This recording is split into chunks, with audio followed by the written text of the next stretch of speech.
Por lo general, el concepto de potencia en circuitos AC es un poco complejo. ¿Por qué? Porque antes en circuitos DC pues teníamos que todo era constante, la corriente era constante, la tensión era constante y la potencia era constante. En este caso no, todo está variando. Entonces nosotros ya porque encontramos una expresión matemática, encontramos que la tensión que se comporta de esta forma y la corriente que se comporta de una forma parecida aportan en realidad un trabajo útil a un circuito, que hay una potencia constante como tal. Y ese es un trabajo útil. Pero no es tan fácil como decirlo en, pues como lo decíamos en circuitos DC, que decíamos que la potencia constante, la tensión era constante, por la corriente constante nos da una potencia constante. No, ahorita no es tan simple, ¿por qué? Porque ya tenemos tensiones que varían y corrientes que varían. Antes nosotros lo que teníamos era esto, teníamos una tensión constante y una corriente que era constante, y entonces podíamos definir esta potencia constante, lo cual era muy simple. Era muy simple conocer el trabajo útil, ya sabíamos que el trabajo útil era ver por I y ya. Pero acá no es tan simple hacer eso. Aquí tenemos que hacer la tensión, el valor de la tensión pico por el valor de la corriente pico sobre 2 por el coseno de la resta de los ángulos, para poder conocer más o menos cuánto es la potencia que se está consumiendo. Entonces, es muy importante introducir un nuevo concepto para ya facilitar el manejo de las funciones senoidales.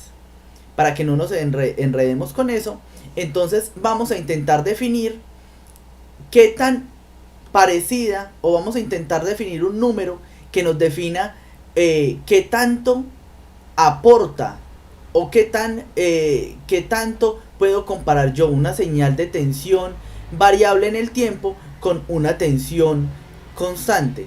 ¿Qué tan efectiva es esa tensión con respecto a una tensión de C?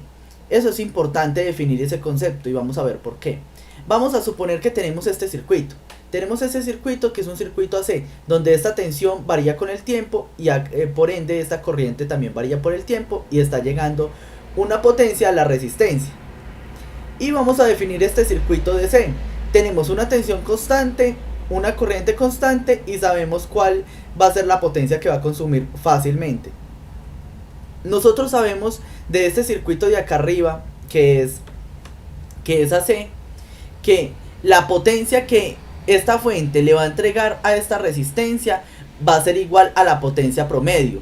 El valor de la potencia promedio va a ser el valor que se consuma esta resistencia. Pero entonces, ¿qué es la potencia promedio? Nosotros podemos hacer el cálculo por medio de la integral. 1 sobre t por la integral de 0 a t de la potencia por dt. Este es el promedio de la señal de potencia. Nosotros ya sabíamos que el promedio de la señal de potencia, esto nos tiene que dar lo mismo que Bm por Im sobre 2 por el coseno de teta, de teta B menos teta I. Esto nos tiene que dar lo mismo, pero mejor expresémoslo de esta forma. ¿Por qué? Ya vamos a ver por qué. Entonces, esta potencia promedio es la potencia activa que se va a consumir esta resistencia. Y si nosotros miramos la potencia, se puede expresar como la corriente al cuadrado por R. Y listo, esta sería la potencia promedio. Al resolver esto de acá nos tiene que salir el valor de potencia promedio, el cual se va a consumir esta resistencia. Como tenemos circuitos AC, entonces pues hay que tener esto bien en cuenta, que la potencia promedio es la potencia que se consume la resistencia. En circuitos DC es tan fácil decir como que la potencia es igual a la corriente al cuadrado por el valor de resistencia. La corriente al cuadrado por ese valor de resistencia nos da la potencia, fácil, no tenemos que mirar nada más, no tenemos que hacer integrales ni nada de eso. Entonces ahí es donde vamos a empezar a nosotros hacer la comparación entre las tensiones. Nosotros vamos a decir que cuando nuestra fuente de tensión AC nos entregue la misma potencia que nuestra fuente de tensión DC, podemos decir que esta tensión es efectiva. Entonces lo que queremos nosotros ver es cuándo ¿qué tanto es una tensión AC efectiva? ¿O qué tanto se puede comparar esta tensión AC con nuestra tensión DC? Entonces, cuando esta potencia AC me entregue la misma potencia que la DC, vamos a hacer esa comparación. Cuando esta potencia sea igual a esa potencia promedio, entonces tenemos esto.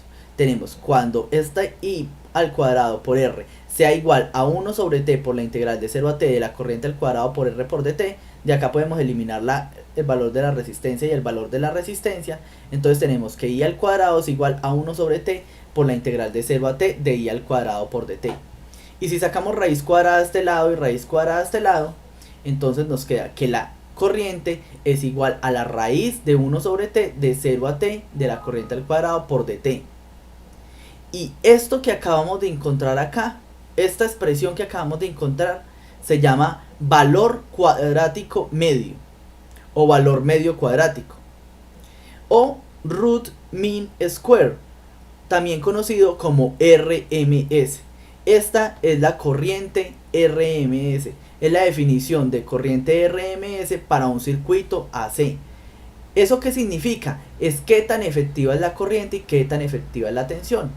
Nuestra corriente RMS es la raíz de 1 sobre T por la integral de 0 a T de la corriente al cuadrado por dt. Y la tensión RMS es igual a la raíz de 1 sobre T por la integral de 0 a T de B al cuadrado por dt. Si estos son funciones sinusoidales o coseno como tal, entonces su valor RMS va a estar dado como su corriente pico sobre raíz de 2. Y eso es qué tan efectiva es una corriente sinusoidal. Entonces, una corriente sinusoidal sobre raíz de 2 nos da el valor RMS. Y la tensión RMS es igual al valor pico sobre raíz de 2. Y es muy importante estas dos expresiones que tenemos. ¿Por qué? Porque es como si ahora hubiésemos ya una función sinusoidal en estos momentos, pudiésemos interpretarla como si tuviéramos una tensión DC, que es en realidad RMS. Este valor RMS es equivalente a esta función acá. Acá, ¿qué es lo que estamos definiendo? Un valor constante para definir qué tan efectiva es nuestra señal o qué tanta potencia o qué tanta eficiencia tiene nuestra señal al entregar una potencia determinada. Digámoslo de esa forma, aunque no es así. ¿Qué tan efectiva es esta onda sinusoidal entregando una potencia? Y lo podemos expresar con un número constante que va a ser una tensión RMS. Entonces mire que ya no vamos a pensar en ondas sinusoidales, sino que vamos a pensar en un valor efectivo. Y ya vamos a ver que eso nos facilita un poco las ecuaciones que teníamos en el cálculo anterior de la potencia activa, reactiva y aparente. Eso es todo y nos vemos en el próximo video.